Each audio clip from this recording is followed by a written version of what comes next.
নমস্কার বন্ধুরা, welcome to Gurukul study centre. My dear student, আশা করি প্রত্যেকেই তোমরা খুব ভালো আছো। তো দৈনিক পত্রিকা মারফত তোমরা অনেকেই জেনে গেছো যে পুজোর আগেই পুলিশ কনস্টেবল পদে 35,000 শূন্যপদ পূরণ। হ্যাঁ, একথা ঠিক যে মূলত যারা 2024-এর ফাইনাল ক্যান্ডিডেট, যাদের ইন্টারভিউ হয়ে গেছে, সেরকম প্রায় 16,000 নিয়োগ কিন্তু মুখ্যমন্ত্রী করবেন এবং সেটা কিন্তু বারবার উনি কিন্তু এটা উল্লেখ করেছেন বিভিন্ন সভাতে। তো এই সভাতে যখন প্রশাসনিক প্রধান রাজ্যের তিনি উল্লেখ করেন, তো সে বিষয়ে আশার আলো থাকেই যে আর কোনো হয়তো বাধা বিপত্তি নয়, এবার কিন্তু রিক্রুটমেন্টটা হবে। যদিও কিন্তু বহু স্টুডেন্ট বারবার ফোন করছো, বারবার হোয়াটসঅ্যাপ করছে, স্যার কবে আমাদের ফাইনাল রেজাল্ট বেরোবে। তো আরেকটু ওয়েট করো, ওবিসি সংক্রান্ত বিভিন্ন সমস্যা মিটে যাওয়ার পরেই কিন্তু এই রেজাল্ট প্রকাশিত হবে এবং সেটা পুজোর আগেই ফাইনাল হবে, এ নিয়ে কোনো সন্দেহ নেই। কিন্তু যেটা মেন খবর আবার একটা আসছে যে 20,000 কিন্তু নতুন শূন্যপদের বিজ্ঞপ্তি বেরোবে। 20,000! মাই ডিয়ার স্টুডেন্ট, একটু ভালো করে ভাবো, যাদের মাত্র পুলিশের পরীক্ষা দিতে পারবে তারা, যাদের হাইট আছে, তাই যারা হাইট আছে তারা যদি নিজেদেরকে না তৈরি করে, তাদের নিজেদের পায়ে নিজেরাই কুড়োল মারবে। তাই বলবো এই সুযোগটা একদম কেউ হাতছাড়া করো না। ভেরি একটা গুড অপরচুনিটি এসছে রাজ্যে, যেহেতু একদম স্বচ্ছ ফ্রেশ রিক্রুটমেন্ট হবে, সেটা সময় সাপেক্ষই বলবে। তা সত্ত্বেও বলবো এই রিক্রুটমেন্টটা কিন্তু একটা ভীষণ ভাইটাল। আমাদের গুরুকুল স্টাডি সেন্টার, আমরা কিন্তু একদম এটা সাউথ 24 পরগনার কলকাতা গড়িয়া স্টেশনের পাশে একদম আমাদের গুরুকুল স্টাডি সেন্টার। এখানে অনলাইন এবং অফলাইন দুটো মোডে আমরা করাচ্ছি। Basic batch, medium batch, advance batch. যারা আগে পাস করেছো শুধু ইন্টারভিউ, তাদের জন্য অ্যাডভান্স ব্যাচ পাবে। যারা একটু ভালো তৈরি তাদের জন্য মিডিয়াম ব্যাচ। আর যারা একদম নতুন, যারা অঙ্ক দেখলেই ভয় পাও, যারা রিজনিং করতে ভয় পাও, যারা জিকের বিশাল সিলেবাস থেকে ভয় পাও, তাদের জন্য থাকবে বেসিক ব্যাচ। তো এই তিনটে ফরম্যাটে আমরা করাবো। এখানে মেসের ব্যবস্থা রেখেছি আমরা, তারা এখানে থাকা খাওয়া সমস্ত কিছু থাকবে, তার সাথে ফিজিক্যাল পাবে। টোটালটা আমরা কিন্তু এই সিস্টেমটার মধ্যে করাবো। তো তোমরা যারা এই ন্যূনতম প্রিপারেশান নিতে চাইছো, বিশেষ করে যারা এখন কলেজে first year, second year, third year পড়ছো, বা যারা অনেক দিন ধরে পরীক্ষা দিচ্ছ, তাদের ক্ষেত্রেও বলবো, যেহেতু 5 বছর বয়সে তোমরা ছাড় পাচ্ছ, তো এই সুযোগটা একবার কাজে লাগাও। তাই দেখো কি ব্যাপারটা না, ন্যূনতম মাধ্যমিক পাস, বিশাল কিছু ডিগ্রিও লাগবে না, ন্যূনতম মাধ্যমিক পাসে এখানে কিন্তু রাজ্য সরকার একটা বিশাল রিক্রুটমেন্ট তোমাদের করছে। লেডি কনস্টেবল বা কনস্টেবল, এই দুটো পরীক্ষায় তোমরা কিন্তু মানে দুটোতেই রিক্রুটমেন্টটা হবে। কনস্টেবলে যারা পুলিশ আছো, যারা ছাত্র আছো, তারা 167 সেমি ন্যূনতম হাইট হতে হবে। আর লেডি কনস্টেবলদের যেটা আগে রিক্রুটমেন্ট ছিল 160 সেমি হাইট হতে হবে।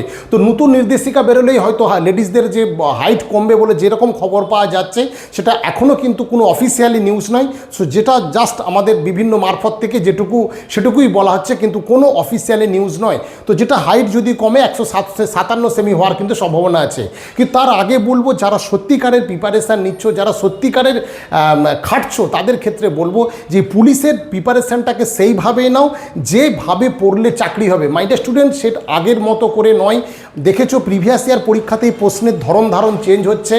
একদম প্রশ্ন যে একদম সহজ তা না, কিছু ইন্টেলিজেন্ট টাইপের প্রশ্ন হচ্ছে। কিছু চ্যাপ্টার না পড়েও হয়তো আগে হতো, কিন্তু এখন সেই চ্যাপ্টারের সাথে লিঙ্ক আর কোশ্চেন হচ্ছে। একটা চ্যাপ্টার, একটা কোশ্চেন দিয়ে পুরো একটা এগ্রিকালচার সেকশনকে বলা যাচ্ছে, একটা কোশ্চেন দিয়ে একটা ইন্ডাস্ট্রিকে বলা যাচ্ছে, একটা কোশ্চেন দিয়ে পোর্ট সিস্টেমকে বলা যাচ্ছে, একটা কোশ্চেন দিয়ে অ্যানসেন্ট ইন্ডিয়াকে মুভমেন্ট করা যাচ্ছে, কোনো একটা রাজবংশকে মুভমেন্ট। তাই প্রতিটা কোশ্চেন কিন্তু ভ্যালু, প্রতিটা চ্যাপ্টার ভ্যালু। এখানে পুরো ইন্ডিভিজুয়াল টিচার, ম্যাথের 2 থেকে 3 জন স্যার, জিকের 3-4 জন স্যার, রিজনিংয়ে 3-4 জন স্যার এবং ইংলিশের 2 জন স্যার আছেন। প্রত্যেক স্যার আলাদা আলাদা ব্যাচে আলাদা আলাদা করে ক্লাস করব। তাই বারবার বলছি, যারা এই ভিডিও দেখছো, অবশ্যই তোমার বন্ধুদের মধ্যে শেয়ার করো। যারা গুরুকুলের প্রিপারেশান নিতে চাইছো, এই যে নম্বর দিচ্ছে এখানে, হোয়াটসঅ্যাপ আছে, কল নম্বর আছে, সেই নম্বরে কিন্তু যোগাযোগ করে তোমরা প্রিপারেশান নাও।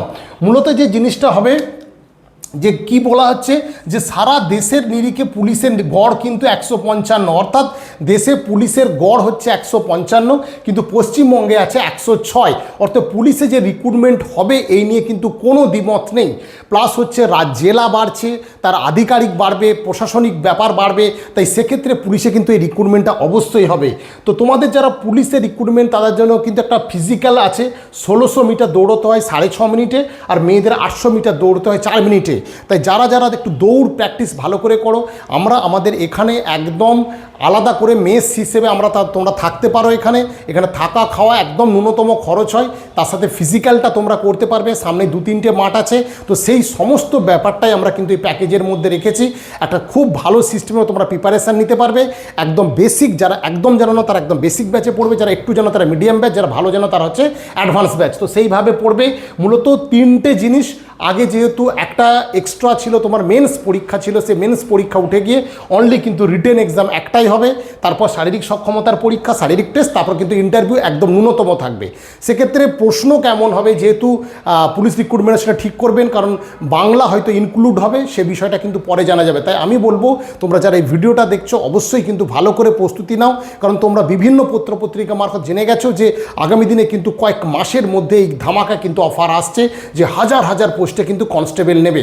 তাই দেখা যাবে তোমার পাশের বাড়িতে যে প্রিপারেশান নিচ্ছে গোপন, হয়তো সে চাকরি পেয়ে গেল, তুমি কিন্তু সেটা পেলে না। তাই বলবো এই সুযোগটা একদম হাতছাড়া করো না, ভালো করে প্রিপারেশান নাও। আর অবশ্যই যদি আমাদের গুরুকুলের মারফত থেকে অনলাইন অফলাইন প্রিপারেশান নিতে হয়, আমাদের যে নম্বর আছে সেই নম্বরে যোগাযোগ করো।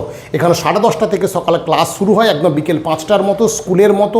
প্রত্যেকটা ইন্ডিভিজুয়াল স্যার থাকবেন, আলাদা আলাদা করে প্রত্যেকটা বিষয়ের মক টেস্ট হবে। সমস্ত ডিটেলসটাই কিন্তু আমরা আমাদের এই অফলাইনের মাধ্যমে বা অনলাইনের মাধ্যমে সেটা তোমাদের করাবো। তাই বলবো প্রত্যেকে ভালো থেকে, যে যেখান থেকে ভিডিওটা দেখছো অবশ্যই একটা আমাদের লাইক করবে চ্যানেলে, এবং চ্যানেলে নতুন হয়ে থাকলে আমাদের চ্যানেলটা সাবস্ক্রাইব করবে। প্রত্যেকে ভালো থেকো, ভালো করে প্রিপারেশনটা নাও।